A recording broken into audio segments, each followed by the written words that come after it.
Ciao a tutti da Ermanno, oggi parliamo del Tops Scandi Tracker.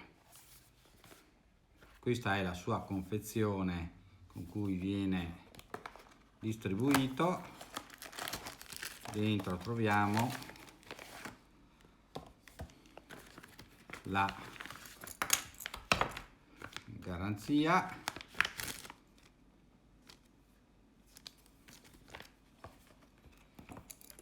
la custodia in pelle, il fodero in pelle con questo bottoncino da attaccare al passante, praticamente è un passante cintura, e il nostro Scandi Tracker.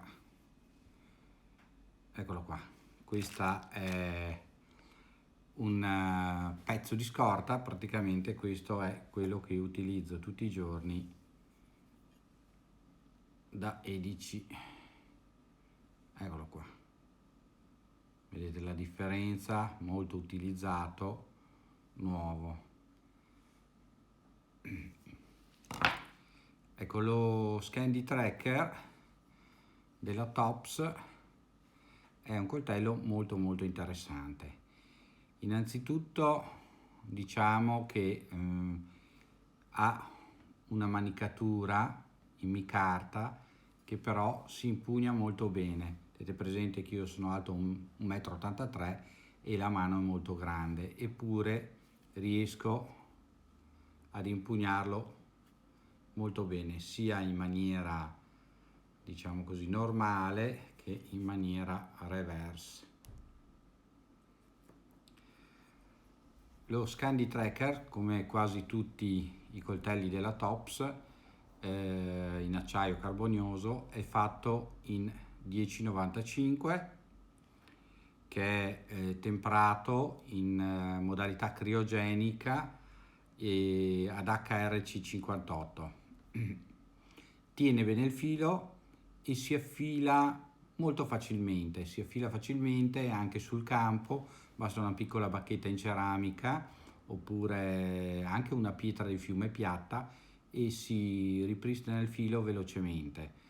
In compenso il filo dura parecchio, io ho inciso legni anche piuttosto duri e tiene a lungo, anche più giorni se non lo si utilizza in maniera gravosa.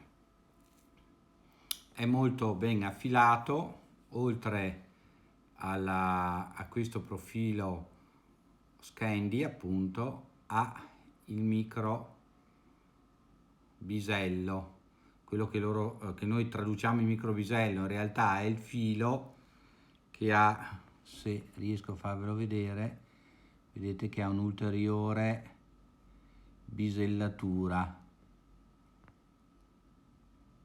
in fondo, vediamo se riusciamo a vederlo qua, ha un'ulteriore bisellatura.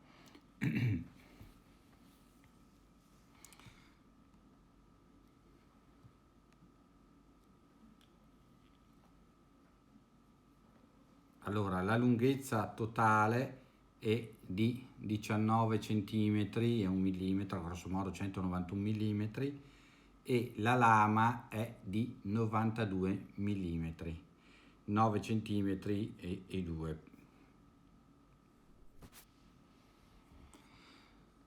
Lo spessore è di 3 mm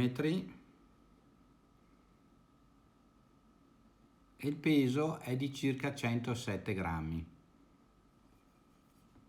Le guancette appunto sono in micarta e svitando le apposite viterie si possono aprire per pulire il manico. Devo dire che dopo 2 anni non ne ho avuto bisogno, in quanto il coltello e soprattutto il codolo che prosegue è coperto da una verniciatura che ne impedisce la formazione di ruggine.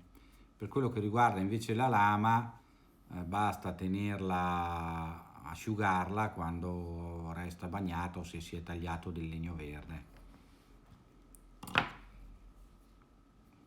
questo è quello nuovo, e vedete che la differenza, diciamo così, a livello di presenza di ruggine non c'è nessuna presenza di ruggine né nel vecchio né nel nuovo, ovviamente.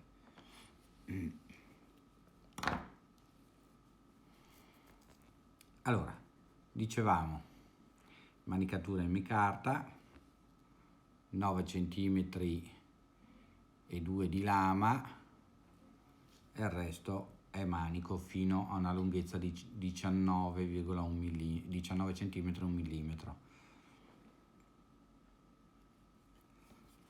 Il bello di questo coltello, come vedrete nel video di utilizzo, è che incide benissimo qualsiasi cosa, sia esso legno, sia esso cuoio, sia esso stoffa, sia esso cibo da trattare. È un multiuso perfetto. Direi che assieme all'Isula o al JG3 della Easy sono quei coltelli che vanno bene sempre, che possono essere tenuti tranquillamente anche in tasca. Ovviamente fate salve le normative italiane, mi raccomando, ma se siete in giro per boschi, campagna, o siete in giro per casa, dovete fare dei lavori, invece di un chiudibile, invece di un folder, questo va sicuramente bene.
Lo si estrae e lo si utilizza.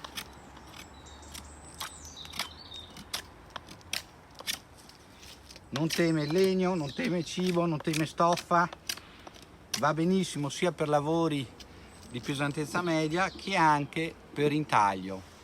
Si può gestire benissimo la lama con ogni precisione, bellissima l'impugnatura normale e benissimo anche l'impugnatura reverse in caso di difesa.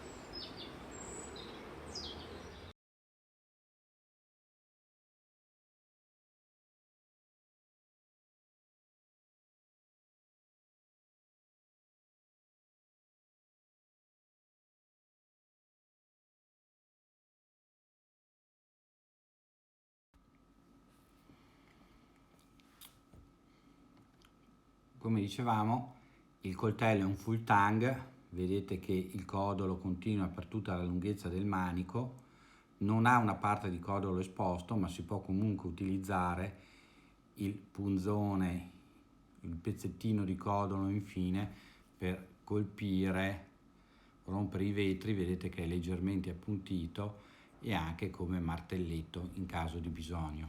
Abbiamo il foro per il lacciuolo o per il paracord, sia per legarlo al polso oppure, diciamo così, per tenerlo legato a qualcosa. E queste sono le caratteristiche tecniche. Per quello che riguarda invece l'utilizzo, come vi stavo dicendo, è un coltello che si può utilizzare a 360 gradi. Dal preparare il cibo, per cucinarlo anche tutti i giorni, si dà un colpo proprio appunto, come diciamo anche un piccolo strop, e poi si utilizza alla grande, a fare del carving, quindi a, diciamo così, scolpire il legno, oppure per lavori da campo appunto sul legno, preparare picchetti, preparare sostegni per il pentolame, per la cottura, scuoiare un animale, cioè qualsiasi cosa, questo coltello vi troverete benissimo. Con questo ed una città potete andare ovunque, ve lo posso garantire. E cosa ne fa, diciamo così, un coltello da preferire?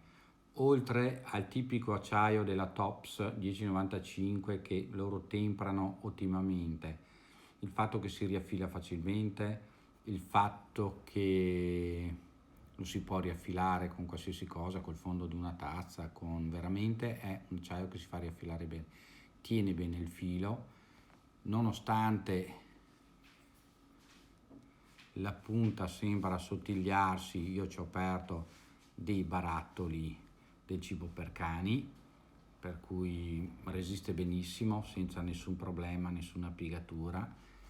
Non si può fare un grand batoning, ma come diciamo sempre, il batoning è più che altro diventata una cosa dimostrativa che si fa vedere su YouTube, ma in realtà lo si utilizza rarissimamente perché si trova sempre a disposizione molta legna e comunque se si decide di fare un campo di più giorni è meglio portarsi dietro un'accetta.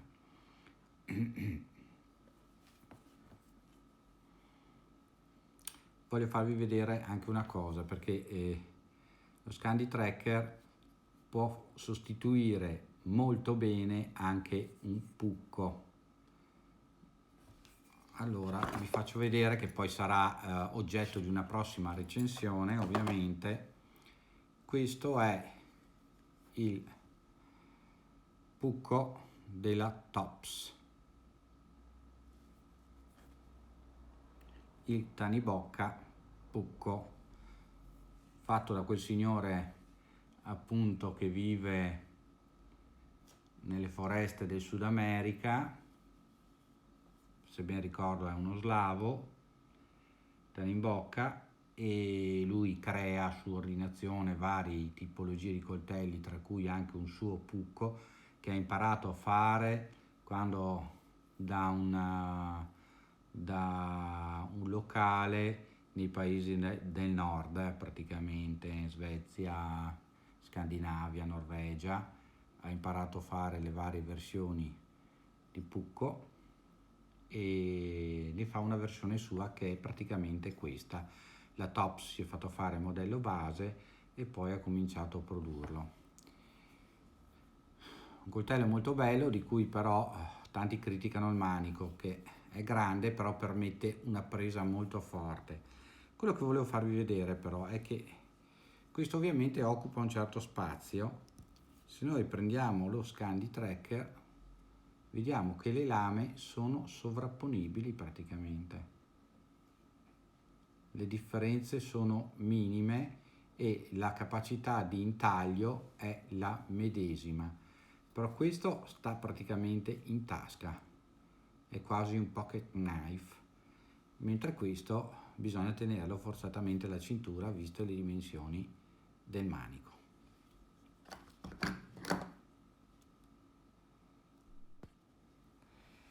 Vediamo com'è possibile tenerlo in tasca.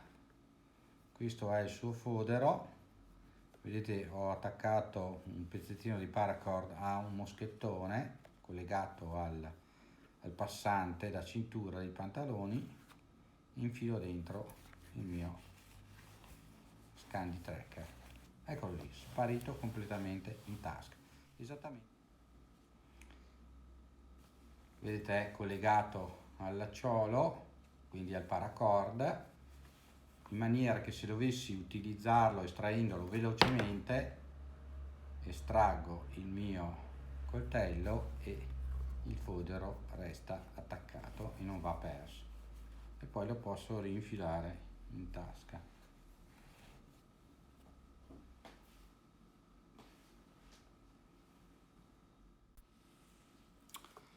Assieme allo Scandi Tracker e al suo fodero viene dato in dotazione il tipico fischietto della Tops da sopravvivenza, da utilizzare in caso di emergenza.